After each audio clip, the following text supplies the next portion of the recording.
चाहता हूँ। चलो नहीं अब रण होगा, जीवन जय कि मरण होगा।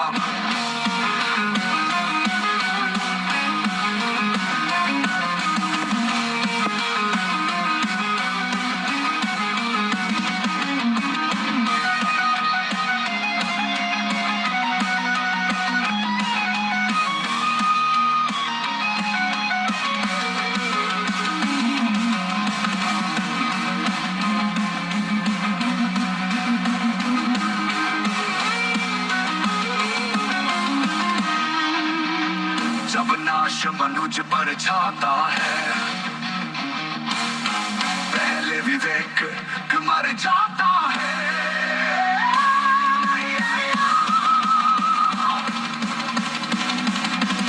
हित वचन नहीं तूने माना, मैत्री का मूल्य न पहचाना, बोलने मैं भी अब चाहता हूँ, अंतिम संकल्प सुनाता हूँ। Good evening ladies and gentleman, जय हिंद। आई एम श्योर आपने बैकग्राउंड म्यूजिक जो चल रहा है वो ऑपरेशन सिंदूर की ब्रीफिंग में सुना होगा, पर उसके क्या मायने हैं, इंडिया ने ये क्यों बैकग्राउंड म्यूजिक में बजाया। मेजर जनरल एस शारदा को अगर आप सुनेंगे जो इस ब्रीफिंग को लीड कर रहे थे, वो साउंड बढ़ाने के लिए कहते हैं। बेसिकली वो क्लियर मैसेज देना चाहते हैं पाकिस्तान को कि इंडिया ने अब क्या रुख अपना लिया है और इंडिया कैसे पिसाएगा।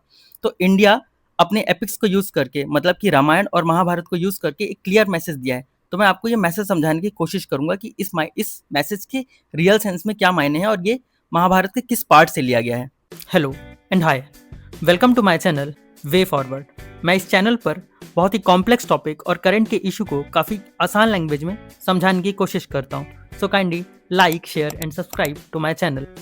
तो ये लाइन रामधारी सिंह दिनकर की सुप्रसिद्ध काव्य रचना रश्मि रथी से लिया गया है। अब रश्मि रथी में महाभारत को पोएटिकली एक्सप्लेन किया गया है और ये महाभारत के उस पार्ट को एक्सप्लेन करता है जब श्री कृष्ण पांडवों के बिहाफ में हस्तिनापुर जाते हैं और एक लास्ट अटेम्प्ट या लास्ट एफर्ट मारते हैं पीस के लिए। ठीक है, महाभारत का युद्ध जस्ट होने वाला है किसके, कौरवों और पांडवों के बीच में, पर श्री कृष्ण एक लास्ट अटेम्प्ट मारते हैं कि ये युद्ध ना हो, और कौरवों के लीडर दुर्योधन को ये समझाते हैं कि युद्ध रोकना कितना जरूरी है।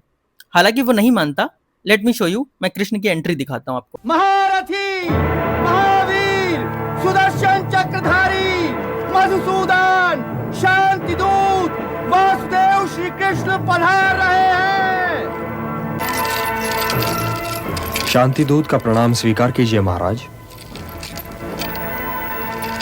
आप तो स्वयं ज्ञानी हैं और जानते हैं कि शांति कोई प्रस्ताव नहीं जिस पर वाद विवाद चले। शांति एक आवश्यकता है। युद्ध में पराजय तो एक ही की होती है, किंतु दोनों ही ओर से लड़ने वाले योद्धा वीर गति को प्राप्त होते हैं।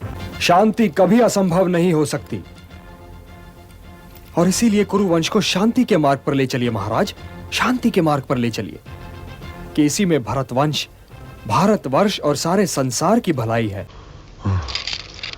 वासुदेव, मुझे यह शांति प्रस्ताव स्वीकार नहीं है। तो आपने देखा कैसे श्री कृष्ण ने पूरी सभा को, साथ में दुर्योधन को, पीस की वैल्यू समझाया और ये बताया कि वॉर कभी भी फर्स्ट ऑप्शन नहीं हो सकता।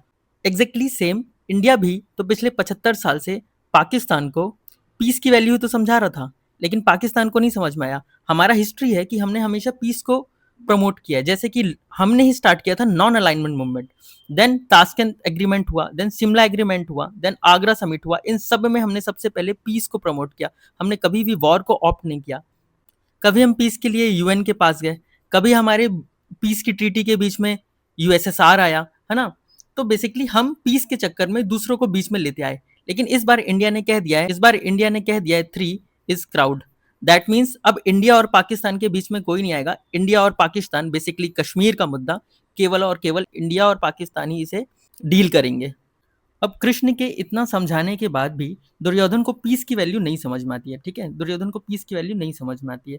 अब होता क्या है कि इस सीन पे दुर्योधन उल्टा कृष्ण को बांधने चलता है, मतलब कि कृष्ण को बंदी बनाने चलता है कि इन्हीं को मैं कैद कर लेता हूँ।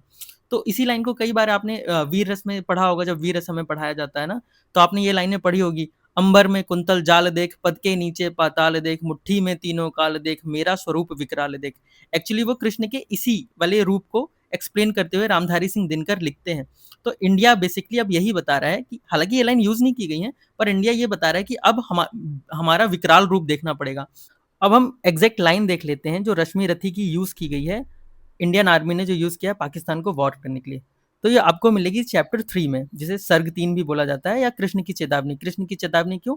क्योंकि वो बेसिकली जब पीस ट्रीटी नहीं समझ में आती है दुर्योधन को, तो वो एक लास्ट वार्निंग देते हैं, जस्ट लाइक इंडिया अब लास्ट वार्निंग दे चुका है। तो ये लाइन इंडिया ने पाकिस्तान के लिए यूज किया है। क्या है ये लाइन? जब नाश मनुष्य पर छाता है, पहले विवेक मर जाता है। मतलब कि पाकिस्तान अपने नाश की ओर है, तो उसकी सोचने समझने की शक्ति मर गई है। कुछ भी बता रहा है, कभी सेंट्रल ग्रेविटी बता रहा है, कभी कह रहा है कि हमने राफेल गिरा दिए, है ना। तो यही है, जब नाश मनुष्य पर छाता है, पहले विवेक मर जाता है।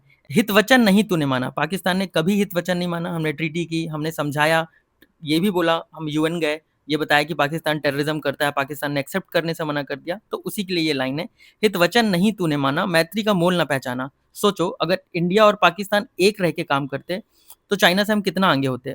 चाइना से आगे नहीं होते, एटलीस्ट बराबर तो हो ही सकते थे ना।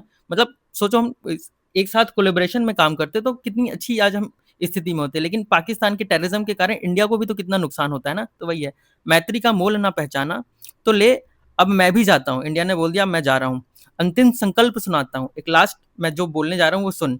अब याचना नहीं, अब रण होगा, जीवन जय या कि मरण होगा। अब कोई रिक्वेस्ट नहीं होगा, कुछ नहीं होगा, अब या केवल और केवल रण होगा। अगर अगली बार पाकिस्तान ने गलती किया तो सीधे सीधे वॉर होगी।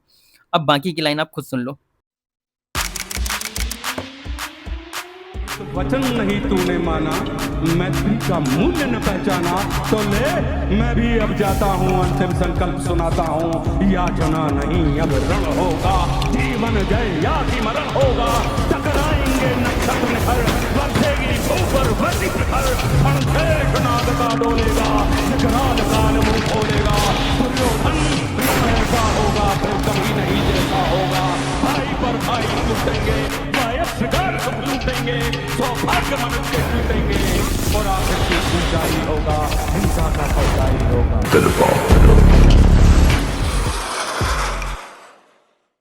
अब वार्निंग का सिलसिला यहाँ खत्म नहीं होता है। आप नेक्स्ट डे की ब्रीफिंग में देखोगे, जहाँ आपको एयर मार्शल AK भारती दिखेंगे कुछ सवालों के साथ। इनसे जर्नलिस्ट कुछ सवाल पूछते हैं। अब आप सुनो कि ये जवाब क्या देते हैं। मधुरेंद्र, मैं न्यूज नेशन से।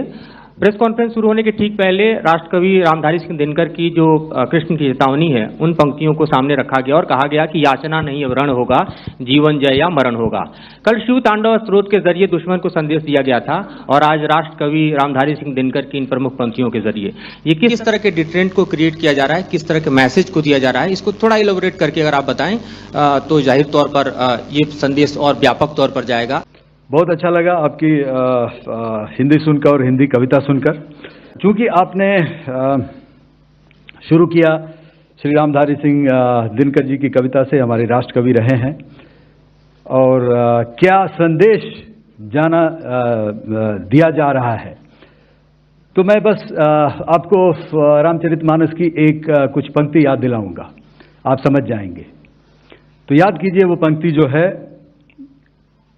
विनय न माने जलधि जड़, भय 3 दिन बीत, बोले राम सकोप तब, भय बिन होए न प्रीत। तो समझदार के लिए इशारा ही काफी। अब ये लाइंस रामचरितमानस से ली गई हैं, और ये उस टाइम को दर्शाती हैं जब श्री राम लंका जा रहे होते हैं और उनके बीच में समुद्र आ जाता है, और वो 3 दिन तक वेट करते हैं, समुद्र से प्रार्थना करते हैं कि वो उन्हें लंका जाने का रास्ता दे। पर जस्ट लाइक पाकिस्तान और दुर्योधन, समुद्र भी उतना स्टबॉर्न रहता है कि वो इनकी प्रार्थना स्वीकार नहीं करता है।